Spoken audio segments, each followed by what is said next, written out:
know what happened to my son, if any of you know anything,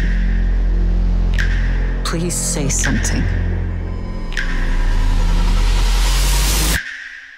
I love your shirt. Thank oh you. My gosh.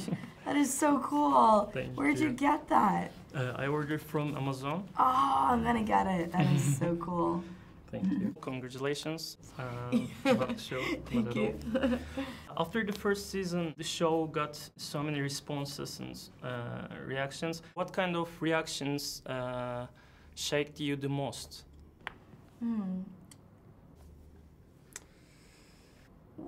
I went to Brazil 2 weeks after the show came out, and I was able to meet a bunch of fans, and a bunch of girls came up to me saying that they could really relate to Jessica's storyline, and some of them said that because they watched the show, they were able to talk openly about what happened to them if they were assaulted or raped with their parents or a loved one, and that was just incredible to me that the people watching the show could, you know, it could have that effect on people. Oh, man, I mean, reactions that shaped me the most, I feel like, you know, some of the incredible stories or experiences that you hear from someone that affected their lives for the better, or someone who maybe changed their ways, or someone opened up to them about how they're feeling, or experiences that they've been through.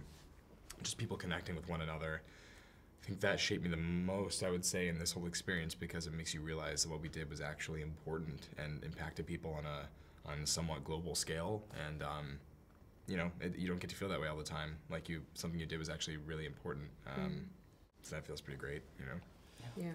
What about you? No, I mean, Okay. Dylan said it perfectly.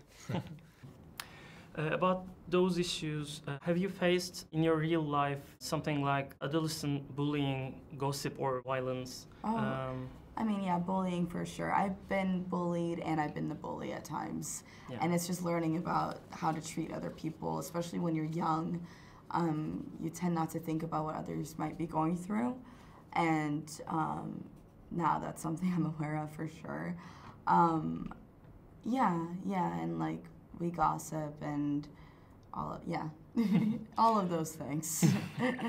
I mean, I thankfully say that my high school experience was very different to Hannah Baker's, but I think I'm definitely not immune to kind of the experiences or the maybe adverse or negative things that happen in high school that you experience, like bullying or things like that.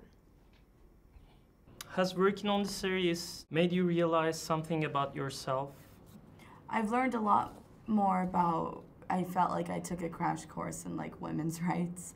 I've learned how to have an open dialogue with my friends and family about violence or sexual assault or harassment, especially the women around me. Yeah, I feel like I've matured a lot, and I've learned a lot through playing this role and being on the show. I mean, I think working on the show, it was such a unique experience for me. It was, you know, my first ever job, and I think it was the hardest first job for a lot of reasons, but also the best for a lot of reasons. And I feel like I learn a lot, not just as an actor, but also as a person. Particularly, I think, you know, doing a show that focuses on serious or really prevalent issues, it definitely made me, I think, more aware or made me want to be more aware of how we treat each other and the impact it can have. So that's something that I think is, it's made me more aware of how we treat each other. The show also tells about a coming-of-age story. What are your favorite films or books about this theme? Call Me By Your Name, obviously. It's great. I love Giovanni's Room by James Baldwin. Catcher in the Rye is pretty amazing. I love good Holden Caulfield. Yeah. I was a sucker for Romeo and Juliet, which I feel translates to every great thing, like West Side Story. But Romeo and Juliet, the play, and also the Baz Luhrmann 1996 version. I remember I watched that over and over again when I was really young. But also we were talking about this before, like TV shows like My So-Called Life and Freaks and Geeks. And for me, when I was growing up, I mean, I don't think Netflix wasn't, or like streaming services weren't as big as they are now. So I would just hear about really good films and want to watch them. So like I watched like Kids and Adulthood and like 13, and I had music that really influenced me. I think growing up as well, like music that I associate with particular times of my life. Call Me By Your Name's pretty great too. Yeah. Coming of age story for sure. Yeah. Boogie Nights is my favorite movie ever. Phantom Thread was incredible. I can go on. You're Sorry. into P.T. Anderson. Yes, I love P.T. Anderson. I grew up in the Valley in Los Angeles, where he's from, and he uses that in a lot of his movies. And his movies are incredible to me. I love them. Yeah. Too.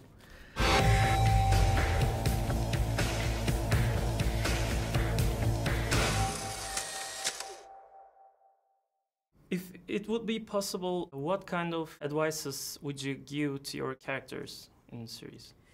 Everything's gonna be okay, Clay. You'll find happiness someday, I promise. Yeah.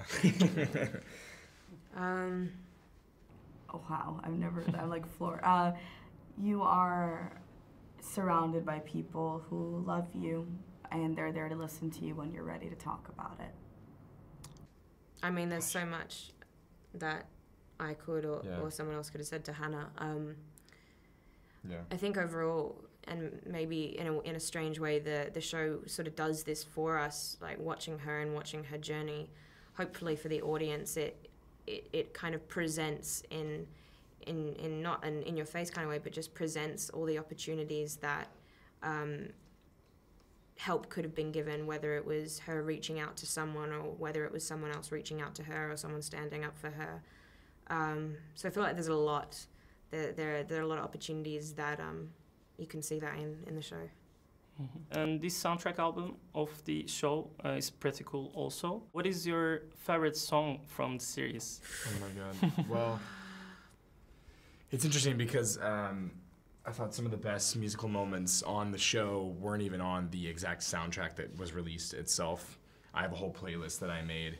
It's not public. I'm sure other people have done it too, but it's every single song that plays in season 1. Front to back in consecutive order, which is about 9 songs or something. The rest of the soundtrack is like 13 songs. Yeah. But God, I think my favorite moment. This is not on the soundtrack. There's so many songs I do know on the show that I love. But there's this song called "The Great Longing" by Lost Under Heaven that plays in episodes 6 and 7 when they revisit the flashback in the diner with Hannah and Zach, and it plays over montage. And I just heard it and I was like, what is this song? And it affected me. It really impacted me when I heard it, and I wanted to know what it was. And I think that's so great on the show.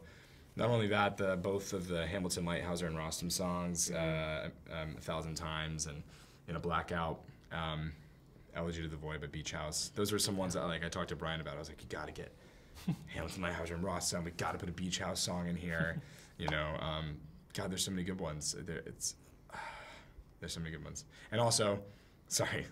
No, when the walls come down at the end of episode 7, whenever Clay blows up and he's walking away and then looks back and then he goes dun, dun, dun, dun, ba, da, da, da. It's like I remember watching that and I'd be like, yeah, that was so cool.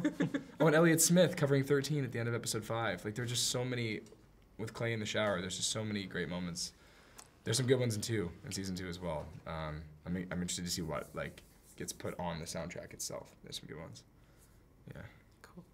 And lastly, what are your favorite shows in Netflix?